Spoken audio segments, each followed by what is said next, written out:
अपने भक्तों के लिए भगवान समय निकाल ही लेते हैं। जब मीराबाई भगवान कृष्ण के लिए गाती थी तो भगवान बड़े ध्यान से सुनते थे। जब सूरदास जी भक्ति भाव में डूबकर पद गाया करते थे तब भी भगवान उन्हें बड़े ध्यान से सुनते थे। कहां तक कहूं, कबीर जी ने तो यहां तक कह दिया है, चींटी के पग नुपुर बाजे वह भी साहब सुनता है। एक चींटी कितनी छोटी है, अगर उसके पैरों में भी घुंघरू बांध दे तो उसकी आवाज भगवान को सुनाई देती है। यदि आपको लगता है कि आपकी पुकार भगवान नहीं सुन रहे तो ये आपका वहम है, या फिर आपको भगवान का स्वभाव नहीं पता है। कभी प्रेम से पुकारो तो सही, कभी उनकी याद में आंसू गिराओ तो सही। मैं तो यहां तक कह सकता हूं कि केवल भगवान ही है जो आपकी बात सुनता है। आप सभी के अंतर्मन में बैठे हुए परमात्मा को मैं प्रणाम करता हूं। दोस्तों, स्वागत है आपका कथा दर्शन में।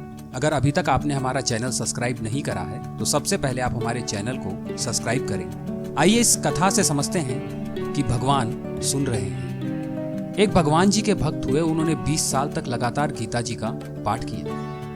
अंत में भगवान ने उनकी परीक्षा लेते हुए कहा, अरे भक्त, तू सोचता है मैं तेरे गीता पाठ से खुश हूँ, तो ये तेरा वहम है। मैं तेरे पाठ से बिल्कुल भी खुश नहीं हूँ, तेरा तो उच्चारण भी गलत है। जैसे ही भक्त ने सुना वो नाचने लगा और झूमने लगा। भगवान ने बोला, अरे मैंने कहा मैं तेरे पाठ से खुश नहीं हूँ और तू नाच रहा है। वो भक्त बोला, भगवान जी आप खुश हो या नहीं हो ये बात मैं नहीं जानता, लेकिन मैं इसलिए खुश हूँ आपने मेरा पाठ कम से कम सुना तो सही, चाहे उच्चारण गलत ही क्यों ना हो, इसलिए मैं नाच रहा हूं। यह होता है भाव। थोड़ा सोचिए, जब द्रौपदी ने भगवान श्री कृष्ण को पुकारा तो क्या भगवान ने नहीं सुना? भगवान ने सुना भी और लाज भी बचाई। जब गजेंद्र हाथी ने ग्रह से बचने के लिए भगवान को पुकारा तो क्या भगवान ने नहीं सुना? बिल्कुल सुना, और भगवान अपना भोजन छोड़कर आए।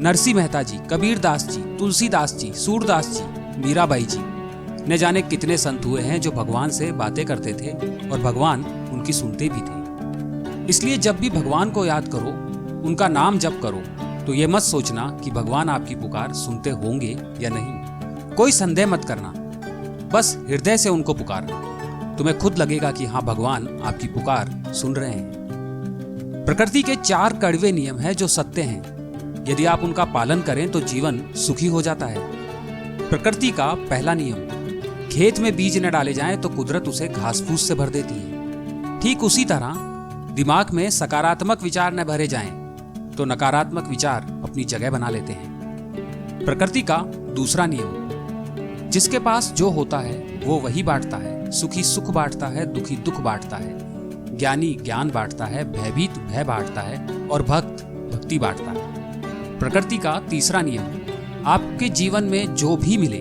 उसे पचाना सीखिए, क्योंकि भोजन न पचने पर रोग बढ़ते हैं, पैसा न पचने पर दिखावा बढ़ता है, बात न पचने पर चुगली बढ़ती है, प्रशंसा न पचने पर अहंकार बढ़ता है। प्रकृति का चौथा नियम, कोयल अपनी भाषा बोलती है इसलिए आजाद रहती है, किंतु तोता दूसरे की भाषा बोलता है इसलिए पिंजरे में जीवन भर गुलाम रहता है। अपनी भाषा, धर्म, संस्कृति और अपने आप पर विश्वास करें, क्योंकि भगवान आपकी पुकार सुन रहे हैं। वह आपका अवश्य बेड़ा पार करेंगे। आपको यह कहानी अच्छी लगी तो आप इसे लाइक करें, अपने दोस्तों और परिवार के साथ इसे शेयर करें, कमेंट करके हमें बताइए। और हाँ, सबसे अंतिम और जरूरी बात, हमारे चैनल को अभी सब्सक्राइब करें। ऐसे रोचक प्रसंग आपको आगे भी सुनने को मिलते रहेंगे।